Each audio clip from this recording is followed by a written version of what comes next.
kids! This is Teacher MJ. Today, we will learn and identify the things that begin with the sound of O.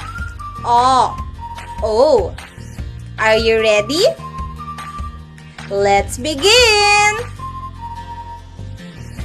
This is Olive Octopus. Olive Octopus says O. Can you do it with me? One more time. Olive Octopus says O. Next, let's identify the things that begin with the sound of O. Here we go. Octopus, oval, oven, orange, onion, and ostrich.